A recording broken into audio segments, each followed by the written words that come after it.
भारत में भ्रष्टाचार बेलगाम क्यों है? क्या आप लोगों ने इस बात पर कभी विचार किया है?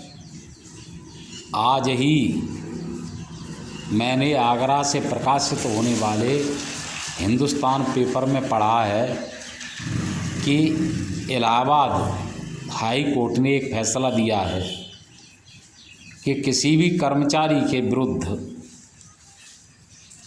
तब तक मुकदमा नहीं चलाया जा सकता है जब तक उसके उच्चाधिकारी केस चलाने की अनुमति नहीं दे दें।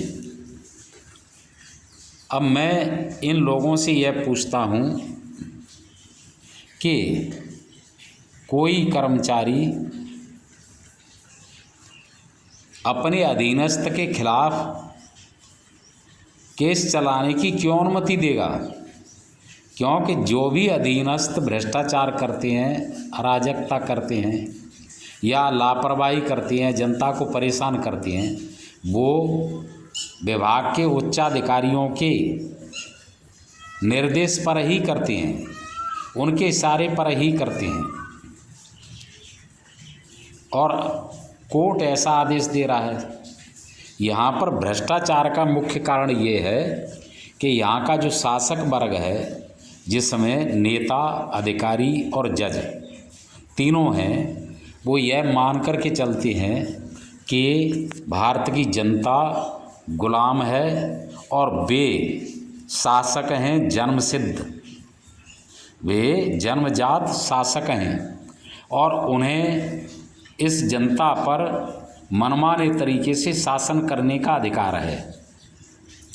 बाकी और सब तो लोकतंत्र या और जो है बहाना है।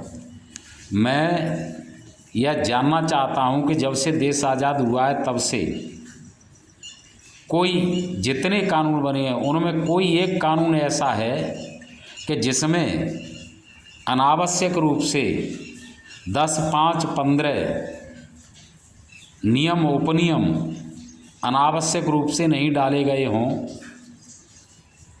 जनता को परेशान करने के लिए, भ्रष्टाचार करने के लिए, जनता से रिश्वत वसूलने के लिए।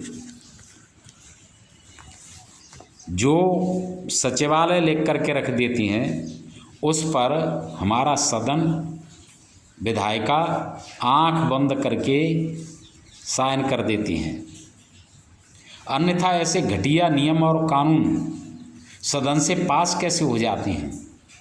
800 व्यक्ति के लगभग 7.25 व्यक्ति सदन में बैठती हैं और 4,000 सवा 4,000 विधायक विधानसभाओं में बैठते हैं।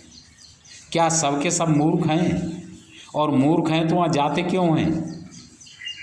और जाते हैं तो देश का, देश की जनता का, उनके हितों का ख्याल क्यों नहीं रखते हैं?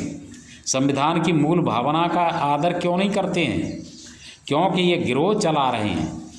इन्हें जनता के लिए काम नहीं करना है, अपने लिए काम करना है, अपने वर्ग के लिए काम करना है।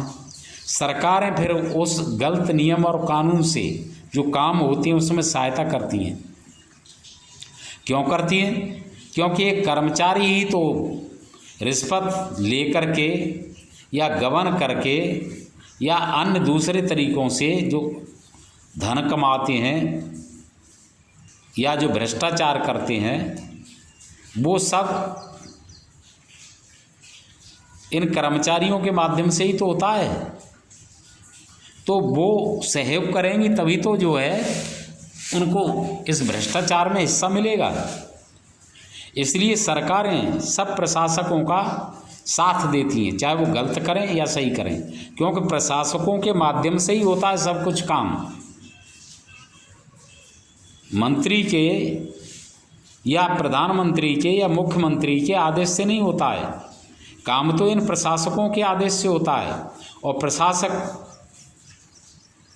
जो आदेश देती है और उसका संरक्षण करती है हमारी कार्यपालिका।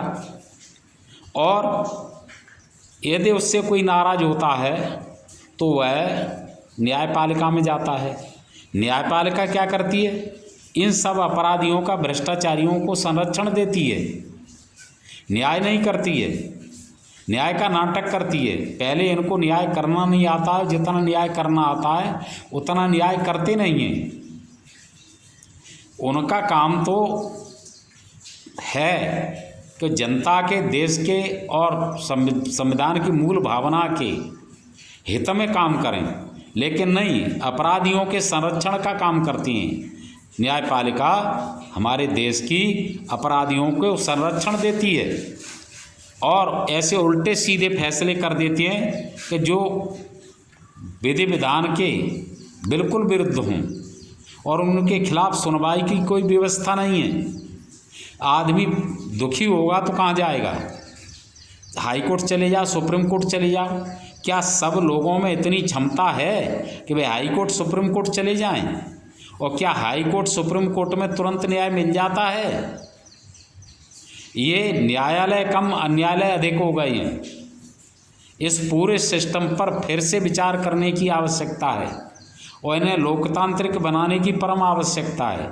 लेकिन ये चारों चांडालों की जमातें, जिसमें सदन, सरकार, प्रशासन और न्यायपालिका है, ये गिरोह बना करके काम कर रहे हैं। जिस शैली में डाकुओं के गिरोह या माफियाओं के समूह या गुंडों के गुट काम करते हैं, उस तरीके से ये काम कर रहे हैं। लोकतंत्र की भावना से काम नहीं कर रहे हैं। जनता को अपना मालिक समझ के काम नहीं कर रहे हैं। खुद को जन्मजात शासक समझ करके काम कर रहे हैं। यह समस्या है। जय हिंद, नमस्कार।